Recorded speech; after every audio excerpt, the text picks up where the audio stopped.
आणि तुम्ही हा नमस्कार, संत गोरबा काका समाचार न्यूज चॅनल मध्ये आपलं सहर्ष स्वागत आहे.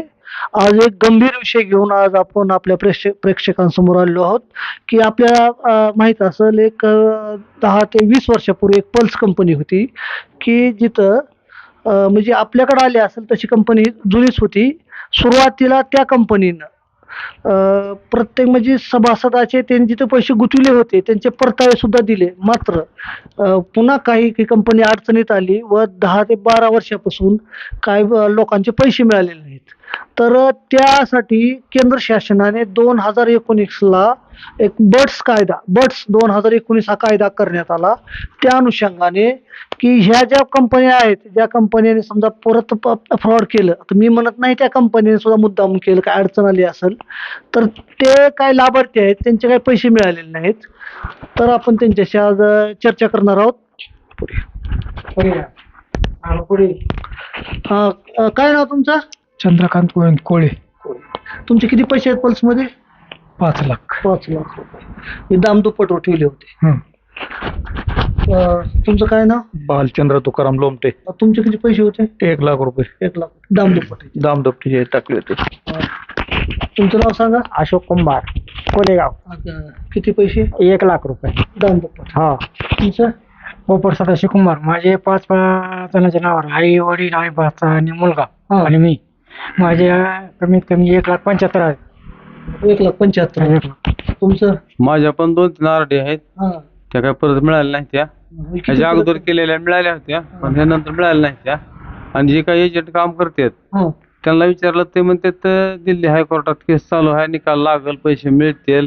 काही एजंटने काम केलंय, कोट्यावधी रुपये त्यांनी भरणा केलाय कस्टमरचा. ती काय सध्या परत पैसे नाही, कस्टमर त्यांना त्रास दिलेत भरपूर. काही एजंट आहेत पैसे घेतलेले जमा केले बँकेकडं, त्यांच्याकडं त्याचे ते FDचे प्रमाणपत्र आहेत, ती काय द्यायला तयार नाहीत. ती म्हणतात आमचे पैसे द्या, तुमचे प्रमाणपत्र घ्या, मिळतात तुम्ही घ्या म्हणतात. तर हे जर काहीतरी सरकारनं, केंद्र सरकारनं, राज्य सरकारनं काहीतरी गंभीर दखल घेतली ह्या विषयावर तर गोरगरिबाचे पैसे मिळतील. काहींनी आत्महत्या केल्यात, बरेच काही लोकांचे काही कारणास्तव बरेच लोक म्हणजे अडचणीत आहेत. गोरगरिबांनी पैसे कष्ट करून भरले आहेत, मोलमजुरी करून ह्या बँकेमध्ये अडकलेले आहेत. त्याच्यामुळे काहीतरी शासनाने ह्याच्यावर गंभीर विषय दखल घ्यावी. बरं, आता हे जे पैसे आहेत, आता हे कुंभार समाजाचे आहेत. आता हे स्वतः गाडगे घडून विकून हे एकदम ह्यांचे पैसे जमा केले आहेत आणि ह्यांना कुठलाच लाभ आतापर्यंत मिळालेला नाहीत. तर तुम्ही म्हणजे केव्हा पैसे हे केले होते, इन्व्हेस्टमेंट केले होते, कुठल्या साली?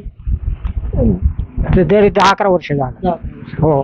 10-11 वर्षापूर्वी ह्यांचा कुठलाच परतावा मिळाला नाही. आता ह्या काही शेतकरी आहेत, आता काबाड कष्ट करून ह्यांनी एक पायी जमा करून ह्या पुढं आपल्या मुलाला कशाला कामाला होतील म्हणून ह्यांनी दामदुप्पटीमध्ये पैसे गुंतवले होते. किती गुंतवले होते तुम्ही? 1 लाख. 1 लाख रुपये फिक्स डिपॉझिट म्हणून. बरं, किती वर्ष झालं? 10-15 वर्ष होऊन गेले. 15 वर्षाचा आपण व्याज 7% हिशोब करा किती पैसे झाले असतील. आता ह्याने तर आपले समजा हे अडचणीत आले, जमीन विकून पैसे गुंतवले. किती एकर जमीन विकली तुम्ही होते? 3 एकर. 3 एकर जमीन. किती पैसे गुंतवले तुम्ही? 5 लाख रुपये. 5 लाख रुपये ह्याने गुंतवले आहेत. तर कुठंतरी ह्याचा विचार व्हायला पाहिजे. 2019च्या बट्स कायद्यानुसार त्यांनी 2023ला कंपनीला एक अर्ज केला होता. तिथे तो अर्ज दाखव.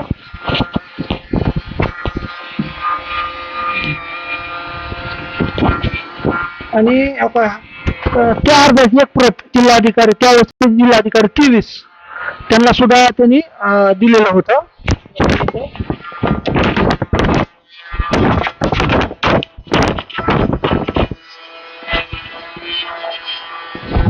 बघा, ही बट्स ऍक्ट तहत जमा राशि को वापस पाने के लिए भुगतान दावा, ही सुद्धा कंपनीला त्यांनी दिलं होतं. बघा, त्यांच्या तिथं खाते नंबर आहे, नाव आहे, वय आहे, मोबाईल नंबर आहे.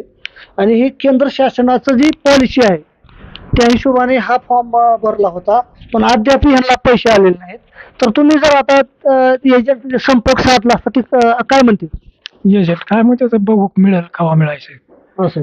म्हणजे अजून ते फिक्स काय सांगत नाही सांगा. सुप्रीम कोर्टात म्हणतात पैसे ते निकाल लागले नंतर मिळतील म्हणतात, असे गोळ्या देतात, पण ते काय मिळायसाठी तयार नाही. काहीच नाही, ते बघतच नाहीत ना एजंट. ते परत काही नाही. तुम्हाला काय अनुभव आहे? काय नाही, आम्ही वारंवार त्या एजंटकडे जाऊन आलो, पण त्यांनी काय आम्हाला रिस्पॉन्स दिला नाही. आम्ही कोर्टात गेले प्रकरण, आम्ही बघतोय, सांगतोय, निकाल लागला की सांगू असं म्हणणार, त्यांचं उडवाडीची लक्षणं आहेत. तुम्ही त्या तुमच्या एजंटला केला संपर्क? नाही केलता ना. ते म्हणते ते येते तेच पैसे थांबा थोडं, ते काय दखल दे ना, ते असेच म्हणायला लागले ते नाते. तुम्ही एजंटला मला तर बोलूच देत नाही. येते तेव्हा येते ना असं म्हणतात ते. तर आता हे तुमचे एजंट गावातले होते का बाहेर गाव? आता मी तर स्वतः पॉलिसी घेतल्या होत्या माझ्या हातावर. पहिले 5 वर्ष काम केले त्यावेळेस मिळाले ते पैसे, ते विश्वासावर परत भरले पैसे. काय कस्टमर म्हणजे पहिले तेवढे घेतले, पण कमीत कमी घेतले असल्या ते लोक त्रास करले जास्त. आता आमचे पैसे द्या, आपली ऐपत नाही देण्याची, कुठून देणार आपण? आपल्याकडं काय असं काय शेतीबाडी जास्त नाही, कुठून देणार आपण? मजुरी करणारी माणसं आपण एजंट केलं, त्यांचे पैसे भरणा केले, त्यांना सर्टिफिकेट दिलं, त्यांना त्याचे आता ते अडकलेत पैसे. त्याने आता भरले अधिकाऱ्याला विचारलं, ते म्हणतात येणार आहेत, दिल्ली हायकोर्टात केस चालू आहे, मिळतील पैसे असे गोवाही देतात. हे लोक येतात, कस्टमर त्रास करतात, आम्हाला पैसे द्या आमचे, तुम्ही नेलेले आहेत, कंपनी आम्हाला माहित नाही असं. तरी त्यांनी काहीतरी शासनानं लक्ष घातलं, केंद्र सरकारनं, राज्य सरकारनं, काहीतरी मार्ग निघाले याच्यातून. गोरगरिबाचं जे काय आहेत लोक आज अडचणीत तिथून निघतील. काय लोकांचे बरेच जमिनी कोण पैसे भरलेत, कोणी काही करून मजुरी करून त्यांचा काही मार्ग मोकळा करावा असं एक आमची अपेक्षा. बाकी तर असे ही अशी पल्स कंपनी आहे. आता पण ही पल्स कंपनी म्हणजे बरबाद कशामुळे झाली, काय बुडाली, त्याचं काय कारण आहे? आता हे सध्या कुणी सांगायला तयार नाही, कारण हे आता ग्राउंड लेवल लोकांना काही ह्याच्यातलं माहितीच नाही. हे फक्त आपल्याला त्यांचे MD सांगू शकतील, अगर संबंधित व्यक्ती सांगू शकतील. तर आता एवढंच. आता आपण हीच अपेक्षा करूया की केंद्र सरकार यांना न्याय देईल का, राज्य सरकार न्याय देईल का? धन्यवाद.